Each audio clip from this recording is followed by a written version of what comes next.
Very hesitant touching gloves there. Weren't so sure ahead of this rematch. They wanted to be friendly. It is Serina Honey Punch Kyle in the white, Danielle Cowbell St. Pierre in the red and black. That kick allows Kyle to take it to the ground, sweeps her to the floor, now sets up in St. Pierre's guard.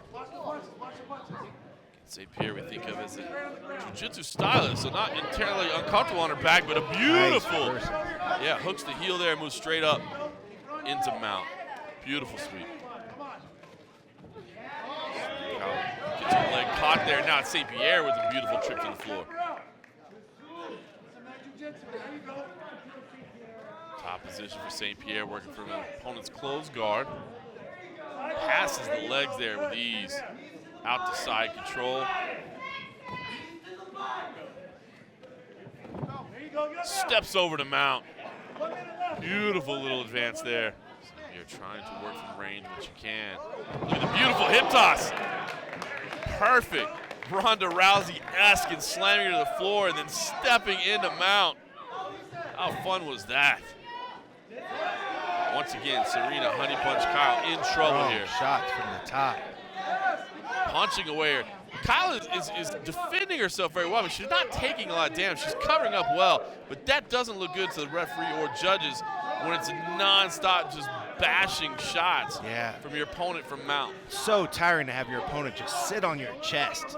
That is just so tiring, and you can see it. She's having a hard time bucking her off with that weight difference. She's going to take a lot of damage. She's got to get out. That's not a good position for Kyle. It's not. C. Caglin has to be watching kind of close, although he hasn't been watching close at all at much of anything tonight.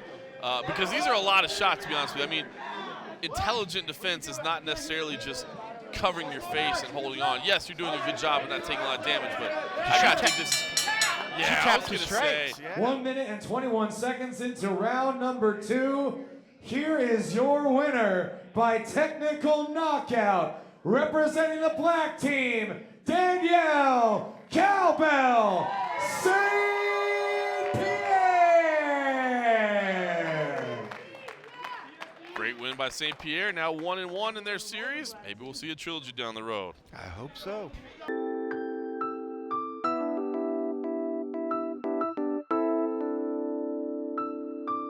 So when we were in the cage, again, Serina was cocky. She was pretending like she wasn't nervous. She had nothing to worry about. And I was pretty calm and collected. So I'm pretty sure I was smiling the whole time I was in there. We bumped gloves at the stare down. So that was really important to me. I think it's good, even if you don't like the person, that you can still hit gloves. I took her down, then she took me down, or she took me down first, I guess. And then I took her down after. So it was kind of back and forth, but I still felt like I was more dominant. There was some great throws, great tosses, great grappling back and forth. Kyle just somehow seems to have an answer for St. Pierre. This is dangerous territory to stay on the ground with a jiu-jitsu artist. She did get a couple of good things in, but for the most part, like, I wouldn't say she got any real points. You know, I'm pulling for Danielle, obviously, the entire time, but it was a lot more even than I had expected. I wouldn't say that there's tons of animosity towards Serina when she's fighting. I mean, obviously, I don't choose her to win. I don't want her to win, but I want everyone to just go out there and fight the best that they can. With Serina, it just seemed like she wasn't fighting like she normally would. She seemed like she was off her game. And she gets it right there. Beautiful. You can see the way she was picking, looking for that angle, and she got it. Swept to the top there. Looks like she'll finish the round here as we tick off the final few seconds. Oh, kick to the top, though. Reset on the feet. Not much time left. That'll do it right there in the first round. My advice to Serena in between rounds is really just to keep going with that killer instinct, you know? Don't forget and never let off the gas pedal, because when you do, that's when a fighter can take over. Between rounds, I let her know that Serina can't handle the takedown. See, everybody knows that Serina has a long-standing history with knee problems. You see that knee, it's like a target. Don't lose this. Don't lose this. Send her at home. Send her home with a pack of Timbits, eh? Yeah. Get the crowd going. They love you because they hate Canada. Make it happen, all right? Let's go. Get up.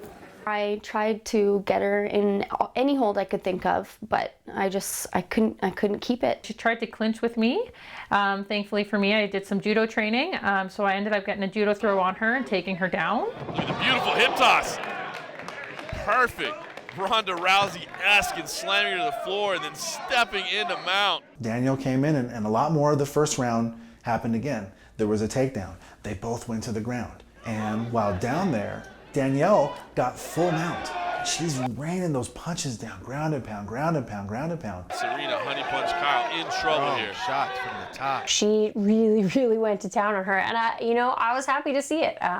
It was nice to see Danielle coming out so strong. Kyle is defending herself very well. I mean, she's not taking a lot of damage. She's covering up well, but that doesn't look good to the referee or judges when it's non-stop just bashing shots. I tried everything I could think of, and I just could not get her off of me. She was right on my chest, and I couldn't do anything. I couldn't get my feet up to wrap around to take her down. I couldn't roll her. I couldn't pin her. I tried to grab her. Nothing was working for me. I don't know. I honestly don't know what happened. C. Caglin has to be watching kind of close, although he hasn't been watching close at all at much of anything tonight. She actually started yelling that she quit, and so I stopped. There's a moment where I froze because I was like, oh, the ref's gonna stop it, and he was like, defend yourself. So I was like, okay, so I kept going. I did vocally tap, yep. I got to the end and I realized I couldn't do anything, and she just kept hitting me over and over again, and I was like, this is gonna get bad fast. I don't like to hear any of my fighters say I quit, but at that point I did hear Serina say I quit, and I heard her say it numerous times, and it comes a point where the ref has to step in and stop it. Yeah, I was gonna say this thing had to be close to finishing. I think that he should have stopped the fight sooner. She was yelling that she quit. She was like, loud enough that I heard her, and she was like, I quit, I'm done. She was tapping the ground, and he was just like, his response was, defend yourself. I was really disappointed that the ref didn't stop the fight sooner. It was obvious that Serina was calling it. She was yelling, I quit, I quit. I quit, I give up, stop it, help. And that was it. Danielle won the fight. Of course I want to win, but I don't want to put her out for a long time either. Even though I don't like Serina, I don't want to see anybody get killed in the cage. So that's something that our refs have to be watching for. Ladies and gentlemen, referee Zeke Haglin has called a stop to this contest. 1 minute and 21 seconds into round number 2. Here is your winner by technical knockout, representing the black team, Danielle Cowbell St. Pierre. I don't know what the hell happened. I don't know what I could have done differently. I need to watch it with both of my coaches and see what I can learn from that. Great win by St. Pierre, now 1-1 in their series. Maybe we'll see a trilogy down the road. I hope so. I would definitely be interested in a rubber match. I think it's important for us. Right now, we both still feel like we're the best fighter because we've each won one match. So I think having a third one would really give a definitive answer on which one of us is a better fighter. I personally think that that's a good way to end it because now we're both winners.